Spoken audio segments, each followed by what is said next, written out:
E aí, beleza, turma? Agora, continuando ainda com a esponja do saber de vocês, eu tenho certeza que vocês estão loucos, desesperados por conhecimento, assim como eu estava na faculdade, eu me via todos os dias bebendo e jogando sinuca. Eu sei, eu entendo vocês. Então, já que vocês beberam e tomaram sinuca, vocês vão ter que assistir esse vídeo, porque eu também estava lá jogando sinuca. Tava lá bebendo, jogando truco, buraco, a gente fazia campeonato de buraco, era uma cara de pau inacreditável na faculdade você jogar buraco. Joguei muito, muito. A aula mesmo que era bom eu não assistia não, mas aprendi.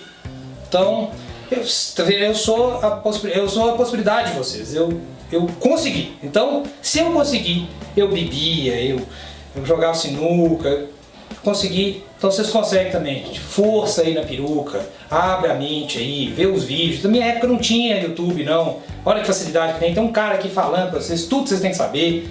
Então, aproveita. Então vocês vão, joga sinuca se vocês quiserem, não aconselho, mas depois vem aqui e assiste a aula, pelo menos compensa uma coisa com a outra, né? Você tem que fazer um equilíbrio aí, beleza? Então vamos falar agora de um assunto polêmico, que a turma fica louca. Olha, isso aqui, gente, esse número de rinos aqui, dá pra falar umas 2 horas direto. Eu não vou fazer isso, vocês não vão ter paciência de ficar me vendo 2 horas falar. E eu também acho que vai acabar minha voz se eu ficar falando isso. Mas eu vou falar o principal dele, por enquanto, pra gente aprender, continuar ainda com o aprendizado instintivo, né? Eu quero aquele intuitivo, eu quero aprendizado intuitivo ainda. Depois a gente vai pros detalhes. Tem uma opção de vídeo aí, que eu já vi, uma opção de gente que faz exercício e tal, mas fica muito seco. Aqui eu acho que dá para vocês entenderem melhor e aproveitar melhor os exercícios, né? Então a primeira forma que eu coloco, gente, olha só, olha, eu vou te contar, isso aqui é didática, nossa senhora, que é isso? Então, ó, primeira forma que eu falo, ainda não vou falar dela ainda não, deixei ela aqui só de colinha, só para vocês ficarem, oh meu Deus, que é isso? Deu quase um coração aqui também. Mas enfim, número de reinos. O que é o número de reinos? Primeiro, antes de contar o número de reinos, eu vou contar uma historinha para vocês. Lá em 1840, mais ou menos, o Possible, eu não sei falar francês, mas eu tô zoando mesmo, porque eu não sei falar. Vocês me zoam de volta, porque não sei. A gente até tentou no YouTube ver como é que fala a pronúncia, não menor ideia. Ele lá descobriu que, olha, então, o atrito, né, ou vamos considerar aqui, ΔP, ou então o fator de atrito, né, tanto faz, né, são similares. Eles eram, proporcionais à velocidade do fluido. Eles provaram, fizeram artigo, nossa, não sei o que legal, que legal. Aí chegou o Darcy em 1800, mixaria depois, falou que não era não. Que na verdade o ΔP e o fator de atrito, nós vamos falar sobre o fator de atrito ainda, era proporcional à velocidade ao quadrado. E ele provou, colocou, fez, aconteceu. E aí o que aconteceu? O Possible e o Darcy, eles resolveram então com uma briga de faca na rua para ver quem é que estava certo. Aí eles se mataram, mentira, eles não se mataram não. Mas ficou uma dúvida aqui, quem que estava certo. Porque um falava que era uma coisa, outro falava que era outra, um falava que era uma coisa, outro falava que era outra, e os dois estavam certos, porque eles falavam, mostravam no experimento, estava tudo bonitinho. Mas que diabo estava acontecendo? Aí chegou o Reynolds, Santo Reynolds, que aí tirou a faca dos dois, né? E aí a sanguinolência acabou por conta do Reynolds, e ele definiu o seguinte, ele falou o seguinte: sobre certas condições o fluxo, a perda de carga é proporcional à vazão, mas sobre outras condições ela é proporcional ao quadrado do vazão. Então ele falou que nesse caso aqui ele chama de laminar e nesse caso aqui ele chama de turbulento. Aí você assim, tá, beleza, Sasha, e aí? Como é que eu sei que é um, como é que eu sei que é outro, o que acontece? É aí que entra esse um. Isso aqui é uma análise adimensional, tá, gente? É uma técnica matemática para identificar aspectos físicos. O que é essa análise adimensional? Você pega uma relação que você determina, enfim, experimentalmente, ou então por questões matemáticas, né? Você determina e ela vai dar um número para você, um número adimensional. Adimensional porque você coloca as unidades aqui, elas vão todas se cortando e dá unidade nenhuma. Então vai dar um número. Quando eu falo que o Reynolds é 2.354, ele não é 2.354 metros, ou 2.054, não, ele é 2.054 nada, tá? E aí você consegue avaliar a partir desse número adimensional algumas propriedades do fluido. Ou então você usa ele para suas contas, né? Então o que o Reynolds falou? Tem muita controvérsia nisso, tá? Tem gente que fala que é uma coisa, tem gente que fala que é outra, mas em geral, tá? Se o Reynolds, o número de Reynolds é menor do que 2000, isso aqui é laminar.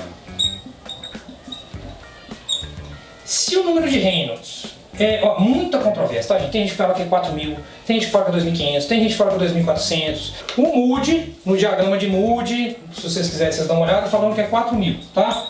Mas, ó, muito controverso, tá? Aqui é turbulento.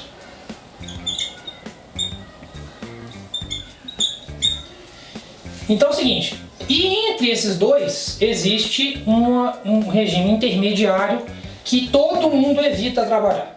Todo mundo evita trabalhar porque ele é muito instável, a gente não sabe como é que ele se comporta direito.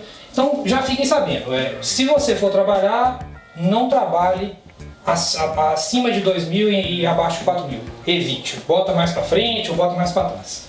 Então beleza, sabendo disso, deixa eu explicar um pouquinho o número de Reynolds aqui. Então você já viu aqui, ó. Ele é o seguinte, o número de Reynolds, ele é as forças viscosas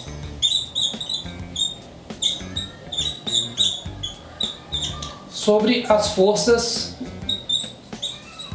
cinéticas.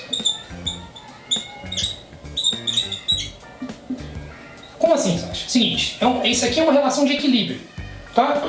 E vai dar um número. Então, é o seguinte, quanto mais força cinética eu tenho, velocidade, eu faço com que a tendência do número de Reynolds seja subir e ele ir para o turbulento, ou seja, a coesão das partículas tende a, entre aspas, se soltar. Muitas aspas aí, gente. Aí tem muita teoria, eu mesmo nunca estudei a fundo a turbulência em si. Isso aí é um estudo para a vida inteira, né? Mas significa que quanto mais energia você tem no sistema, ele tende a se comportar de maneira mais, entre aspas, caótica, né?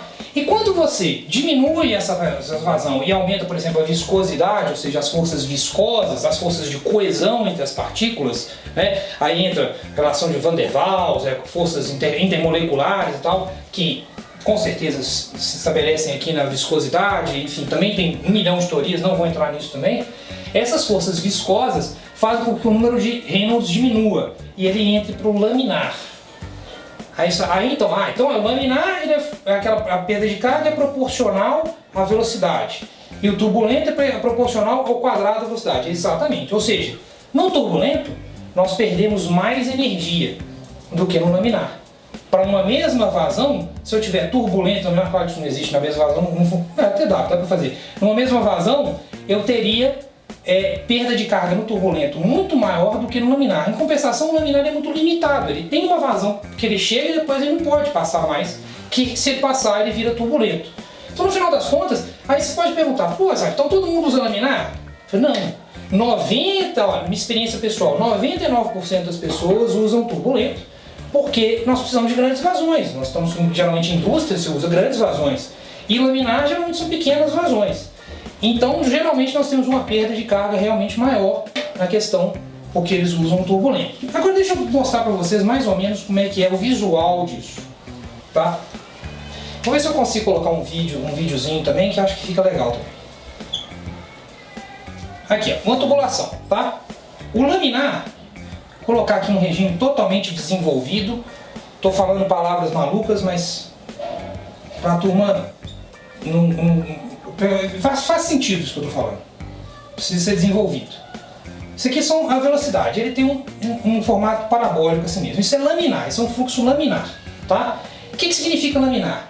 Significa que as velocidades são extremamente definidas aqui e ele anda em lâminas. As velocidades, as partículas, elas andam bonitinhas, elas andam todas para frente, bonitinho, certinho.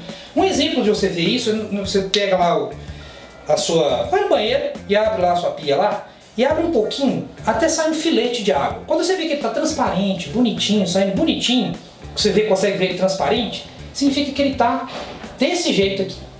Aí você vai e abre um tantão. O que vai acontecer? O perfil até vai continuar mais ou menos, ele vai dar uma achatadinha só. E nas velocidades médias, ele vai até continuar seguindo para frente. A diferença é que no laminar, eles todos vão para frente bonitinho. No turbulento, a representação que eu acho mais interessante, esses Czinhos aqui, é porque eles, além deles, na média, eles vão para frente. Mas eles vão para cima, para baixo, para o lado, volta. As partículas, elas não se comportam mais organizadamente, elas se comportam de maneira desorganizada. Isso faz com que elas batam na parede, batam entre elas, causando uma perda de carga, que nem eu falei antes, o dobro da velocidade, o quadrado da velocidade. Então isso faz com que elas fiquem, que a perda de carga seja maior. Então o Reynolds, ele matou a charada, digamos assim, do escoamento, que ele tem um comportamento diferente dependendo da velocidade. Aqui, olha, ele depende da densidade, depende da velocidade, depende do diâmetro e depende da viscosidade. Claro, isso aqui é só para tubulação, gente. O número de Reynolds muda para dependendo da condição que você está. Se você está num canal, se você está num... enfim, ele modifica. Mas no caso aqui, esse aqui é para tubulação. Então, ele matou a charada do que significa um fluxo turbulento e um fluxo laminar, que lá... Então, lá no caso, Posseville, não sei como é que fala, ele considerou o laminar e o Darcy considerou o turbulento e ele matou a charada. Entendeu? Tem um vídeo falando sobre como foi o experimento dele, que é muito legal, de um amigo meu. Eu vou colocar aí no post, o Mário vai colocar, e vocês vão ver que é bem legal, ele explica direitinho. Vocês vão ver lá, ele complementa bastante esse material aqui, tá bom? Beleza, turma? Espero que tenha sugado aí bastante na sua esponja. Falou?